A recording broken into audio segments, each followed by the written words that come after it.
दिनों से मेरी तबीयत ख़राब हो रही है। घर पे भी मैं ट्रीटमेंट करवा रही थी। आज सुबह मैं हॉस्पिटल में आई थी, तब हॉस्पिटल में तब से वो मेरे पे कब से आगे पीछे घूम रहा था मेरा। श्री हनुमान बालिका स्कूल में स्वच्छता सेवा पखवाड़े के अंतर्गत उल्लेखनीय कार्य करने वाली छात्राओं को नगरपालिका अध्यक्ष ने किया सम्मानित।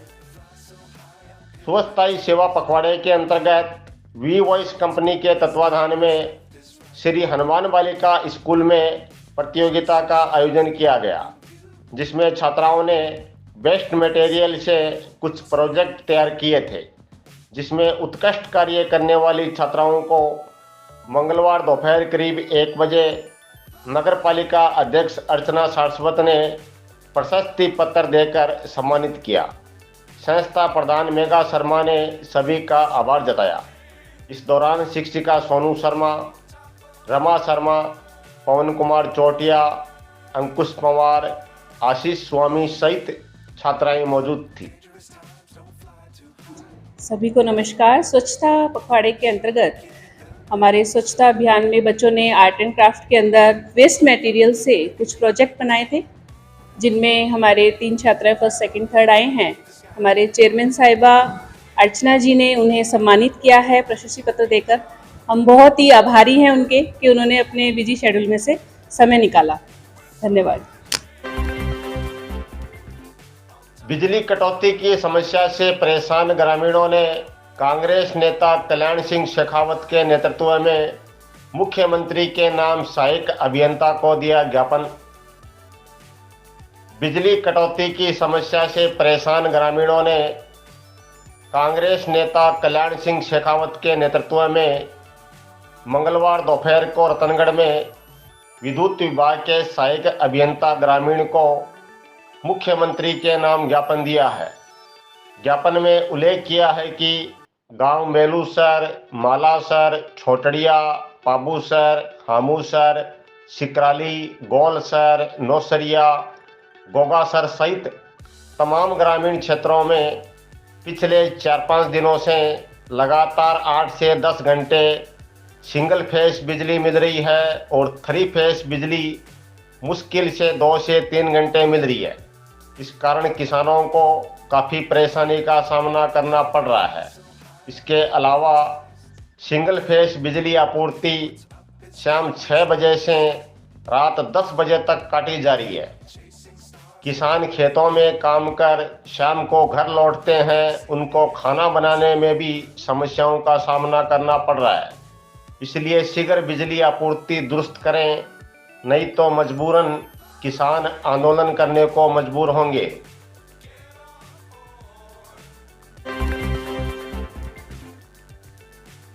रेगर समाज भवन में ठाकुर देवास गाडगिल सेवानिवृत्त निदेशक भारतीय मानक ब्यूरो के आर्थिक सौजन्य से सुकन्या समृद्धि कैंप का आयोजन मंगलवार को किया गया। शिविर में खोले गए सभी बालिकाओं के खाते में गाडगिल की ओर से 1100 रुपये प्रारंभिक अंशदान जमा करवाया गया। इस दौरान प्रधान डाकपाल ओम प्रकाश मीणा, केशव कुमार सांखला, विकास पारिक, सांवरमल, रिपु दमन, ओम प्रकाश, छिंतरमल, राजकुमार, शिव कुमार आदि मौजूद थे।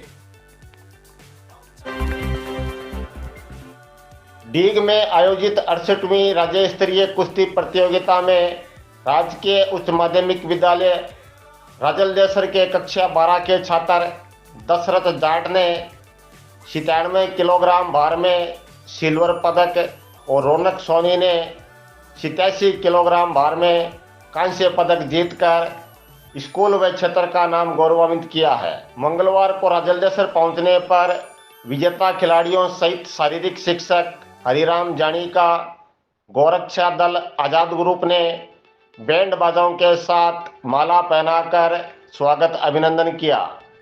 प्रधानाचार्य बालचंद शर्मा ने विजेता खिलाड़ियों को शुभकामनाएं दी।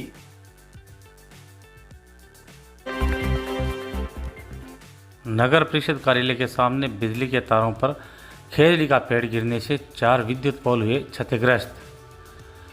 बीती रात नगर परिषद कार्यालय के सामने बिजली के तारों पर खेजड़ी का पेड़ गिरने से 4 विद्युत पोल क्षतिग्रस्त हो गए। एक साथ 4 विद्युत पोल गिरने से वार्ड नंबर 20 सहित आसपास की गलियों में बिजली गुल हो गई। एडवोकेट प्रियांशु लड्डा ने बताया कि सोमवार की रात नगर परिषद के पास खेजड़ी का पेड़ बिजली के तारों पर गिर गया, जिससे एक के बाद एक 4 विद्युत पोल क्षतिग्रस्त हो गए। जिसके पश्चात बिजली बोर्ड में फ़ोन करने पर उन्होंने इस क्षेत्र की बिजली काट दी और मौके पर आकर स्थिति देखी और सुबह आकर नए पोल लगाकर बिजली सप्लाई सुचारू करने का आश्वासन दिया। मोहित सेठी ने बताया कि पोल गिरने से वार्ड नंबर 20 के साथ ही आसपास की गलियों में भी रात से बिजली नहीं है। पार्षद प्रतिनिधि हाफिज अब्दुल सलाम खिची ने बताया कि बिजली के पोल गिरने की सूचना मिलते ही बिजली बोर्ड में फ़ोन कर सप्लाई बंद करवाई गई। बिजली के पोल गिरने से एक कार एवं एक बैंड बाजे की रेहड़ी क्षतिग्रस्त हो गई। यह गनीमत रही कि रात का समय था और आसपास कोई नहीं था।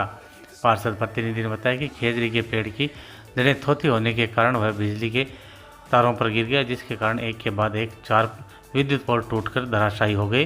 जोधपुर डिस्कॉम के सहायक अभियंता अरुण मीणा ने बताया कि विद्युत पोल गिरने की सूचना पर बिजली सप्लाई बंद कर दी गई तथा विभाग की टीम ने मौके पर पहुंचकर स्थिति की जानकारी ली। मंगलवार सुबह नए पोल लगाकर विद्युत सप्लाई सुचारू की जाएगी।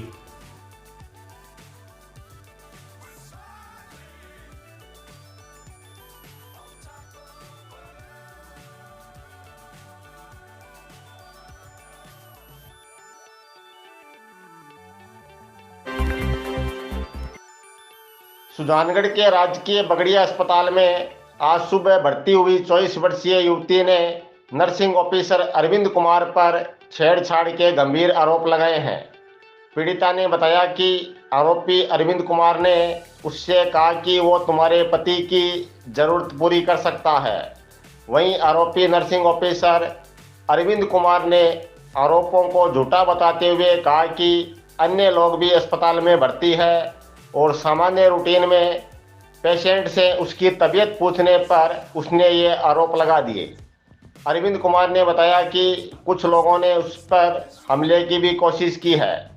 कोतवाली पुलिस ने पीड़िता के बयान लिए हैं, जबकि अरविंद कुमार की ओर से भी पुलिस को कार्रवाई के लिए प्रार्थना पत्र दिया गया है।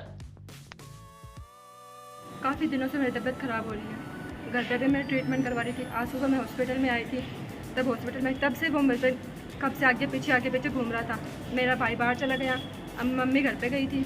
वो पीछे से आके मेरे साथ में इतनी बदतमीजी, इतनी गंदी तरीके से मेरे को बोल के गया, तेरे आदमी की पुट्टी मैं कर दूंगा, तेरे को मैं भी यूज़ में ले लूँगा, दूसरों के पास मैं भी भेज दूँगा, तू 2 दिन यहाँ पे रुक, तेरी सारी ख्वाहिशें मैं पूरी करूँगा, तू बीमार थोड़ी है तो तेरे को तो आदमी की ज़रूरत है।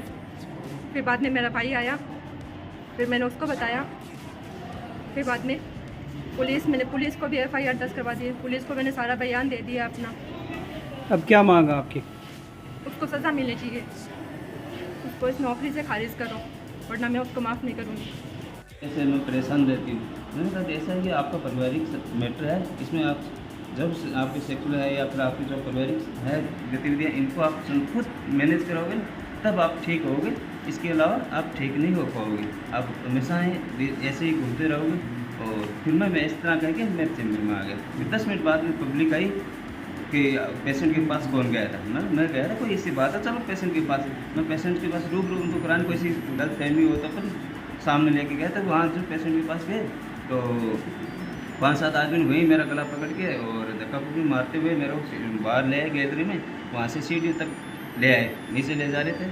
फिर अब हमारे कुछ स्टाफ्स आके और बचाव करके मेरे को वापस मेरे नर्सिंग रूम में लेके गए। पीड़िता ने कहा कि आपने गलत चीज़ें उनको ऊपर कही, क्या आरोप? नहीं ऐसा क्या करना? नहीं सर, वो एक वास्तव में क्या हुआ था? उनके आरोप तो बड़े खतरनाक है।